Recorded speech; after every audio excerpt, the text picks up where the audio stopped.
TechFog app is grabbing national headlines. In the latest, Maharashtra Minister Satej Patil has questioned the silence of IT Ministry. Investigation by news platform The Wire had claimed existence of a highly sophisticated and secret app called TechFog. It claimed that the app is used by political operatives affiliated with the ruling party to artificially inflate the popularity of the party, harass its critics, and manipulate public perceptions across major social media platforms. Earlier, other parties in the opposition have also come down heavily on BJP on silence over the controversial app. So if you can just take our viewers firstly through what exactly is the controversy about. So basically what the Wire report says is that the app is used for spreading fake news, propaganda, and also as a platform for hate speech, that it hijacks Twitter and Facebook trends, it captures inactive WhatsApp accounts and misuses that, and the app deploys citizens' database for targeted harassment, and the app is possibly, that's the Wire's report, that the app is possibly used for political corporate nexus, and it is also used to manipulate public narrative. These are some of the claims which have been made in that report by The Wire. Let me go across to my colleague Sandhya for more on this. Sandhya, we can see that the opposition chorus on this entire app controversy is increasing, and the latest one to voice his concern is the Maharashtra minister, who specifically questioned the silence of the IT ministry. Satej Patil, who is from Congress and who is the Minister of State for whom? For Maharashtra, he actually has tweeted it out, and he has questioned the IT minister, he has questioned the central government, and he has requested them to get above party lines and investigate this particular claim, because he has said that how this is a threat to the very democratic fabric of the country. He has mentioned the Wire story. He has mentioned the claims which were made by the Wire.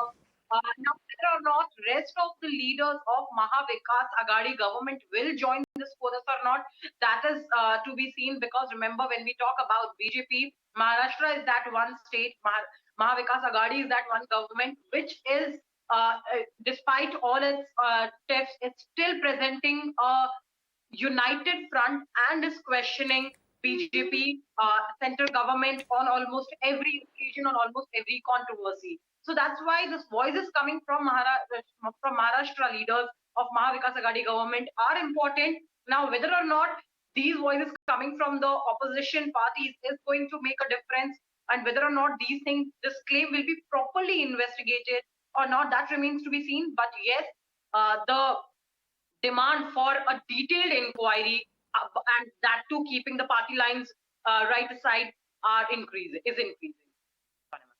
Right, Sandhya, thank you so much for bringing us that update. I'm also joined on the broadcast by Mr. Ritesh Bhatia, cyber expert. Mr. Bhatia, this is a concern which has been expressed primarily by the opposition party leaders. But as an expert, if you could just tell us what we know about TechFog so far, because there is this report, of course, by The Wire, which seems to suggest that it is being widely misused for manipulating public opinion. Yeah, good morning, and thank you for having me over here.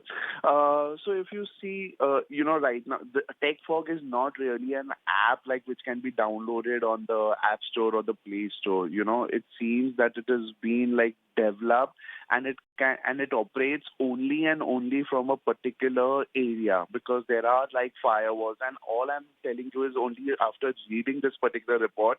But after reading the report, all I can tell you is, yes, that such things are possible, and we right now don't have much information about it, because as I told you earlier, this is not an app wherein we can just go and investigate, or we can go and like check it out in the public domain. Somebody sent the Wire those screenshots, and this is only on the basis of that. And over here, I can only say that yes, that these things are definitely possible.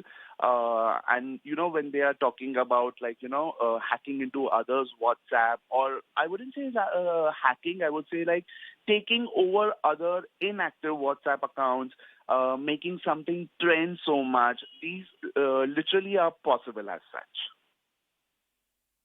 Exactly. Is there something that people can in fact do, though this report by The Wire actually says that it is being misused to target government critics? But in terms of people who might be interested in knowing more, as to how to protect their own phones. What exactly can people do in terms of not, falling a victim to this? See, there are two things. Like, for example, when we are talking about the inactive WhatsApp accounts, many times, people just take up a particular number and then they give it to their maids or drivers who may not be using WhatsApp at all. The ones who use those feature phones, but the number is still available as such. Right. So here we need to understand that, all these numbers are actually protected, and we need to, create an awareness that don't share an OTP. So, for example, if I have to somebody has to call up my maid and say there is an issue with the phone or with the SIM, and I'm sending you an OTP, just take care of it. Just share the OTP about it. So she needs to be extremely careful about it. So that awareness needs to be created by you and I over here. And secondly, it's an era where you need to understand that you cannot trust what you see, what you hear, and what you read. You need to cross-verify it. Right. Ritesh Bhatia there, a cyber expert joining. Thank you so much for joining us on this big story that we are following on this growing concern, especially voiced by opposition leaders over tech fog.